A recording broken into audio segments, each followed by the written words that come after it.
और सबसे घातक आक्रमण था टर्किश इन्वेडर बख्तियार खिलजी का। नालंदा पर इसका आक्रमण 1193 एडी में हुआ था। आइए इसके पीछे की कहानी को डिटेल में समझते हैं। Why Bakhtiyar Khilji destroyed Nalanda. दोस्तों, ऐसा कहा जाता है कि बख्तियार खिलजी एक बार बहुत बीमार पड़ गया था।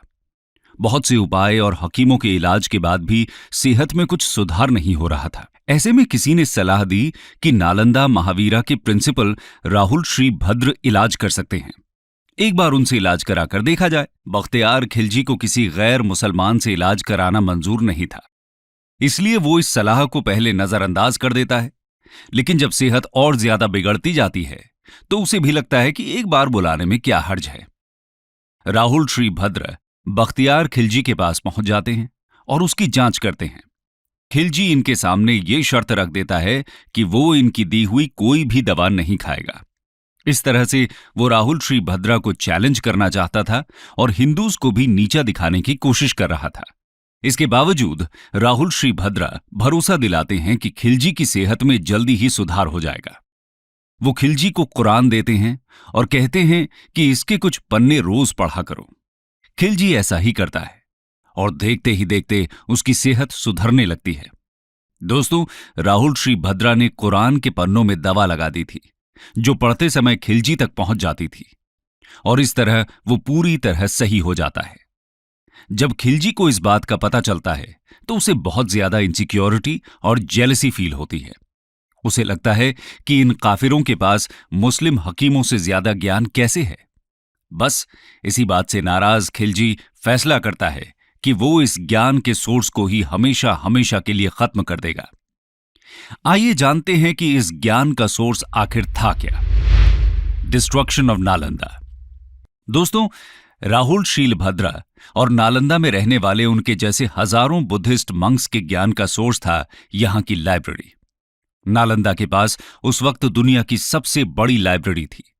इसका नाम धर्मगंज हुआ करता था और ये 3 बड़ी बहुमंजिला इमारतों से मिलकर बनती थी, जिनका नाम था रत्नासागरा, रत्नोदधि और रत्नरंजक। इसमें करीब 90 लाख किताबों का संग्रह था। खिलजी को जब इस बात का पता चलता है तो वो नालंदा पर आक्रमण करने का फैसला करता है। हजारों की संख्या में यहां रह रहे बुद्धिस्ट मंक्स की बेरहमी से हत्या कर दी जाती है। बहुत से स्कॉलर्स को तो जिंदा ही जला दिया जाता है। खिलजी की सेना निहत्थे बौद्ध भिक्षुओं पर भूखे भेड़ियों की तरह टूट पड़ती है। चारों तरफ कत्लेआम मच जाता है। उसके बाद यहां की लाइब्रेरी में आग लगा दी जाती है। कंटेम्पररी हिस्टोरियन मिनहाज सिराज अपनी किताब तबाकत नसीरी में लिखते हैं कि किताबों को पूरी तरह जलने में 3 महीने लग जाते हैं।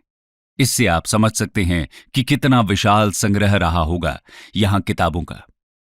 इनमें से बहुत सारी मैन्युस्क्रिप्ट्स यहां ओरिजिनल फॉर्म में थीं, जो कि दोबारा कभी रिकवर नहीं की जा सकी। कंक्लूजन। दोस्तों, खिलजी ने सिर्फ एक यूनिवर्सिटी को ही डिस्ट्रॉय नहीं किया, बल्कि एक पूरे ट्रेडिशन को तबाह कर दिया। यह आक्रमण इतना भयानक था कि रीबिल्ड करने के लिए नालंदा में कुछ बचा ही नहीं था। रह जाते हैं तो सिर्फ कांधार में बनी इमारत के कुछ अवशेष, जो समय के साथ मिट्टी में दफन हो जाते हैं। नालंदा को डिस्ट्रॉय करने के बाद खिलजी बिहार में ही 2 और यूनिवर्सिटीज, विक्रमशिला और उदंतपुरी को भी डिस्ट्रॉय कर देता है। यह सिर्फ भारत का नुकसान नहीं था, बल्कि पूरे विश्व का नुकसान था। सिर्फ एक व्यक्ति की जलन और इनसिक्योरिटी की वजह से हजारों वर्षों का ज्ञान संग्रह जलकर राख हो जाता है। भारत जैसा कल्चर, जहां किताब के एक पन्ने को फाड़ना भी पाप माना जाता है, उसके इतिहास में होने वाली ये घटना सच में शर्मसार करती है। दोस्तों, नालंदा के लॉस्ट ट्रेजर को तो हम फिर से जीवित नहीं कर सकते, लेकिन इंडियन गवर्नमेंट ने नालंदा महावीरा को फिर से एजुकेशन के हब के रूप में डेवलप करना जरूर शुरू किया है। इसका आइडिया पहली बार 2006 में former late president APJ Abdul Kalam ने प्रपोज किया था। फाइनली इंडियन पार्लियामेंट ने नालंदा यूनिवर्सिटी एक्ट 2010 पास करके यहां फिर से यूनिवर्सिटी बनाने का डिसीजन लिया। जाने माने इकोनॉमिस्ट अमर्त्य सेन को यूनिवर्सिटी की गवर्निंग बॉडी का चेयरमैन भी बनाया गया।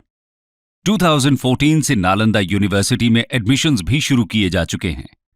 अपनी पुरानी ग्लोरी तक पहुंचने के लिए तो नालंदा को अभी लंबा सफर तय करने की जरूरत है, लेकिन हम उम्मीद करते हैं कि सरकार का यह प्रयास भारत को एजुकेशन के फील्ड में एक बार फिर से विश्व गुरु बनने में जरूर सार्थक सिद्ध होगा।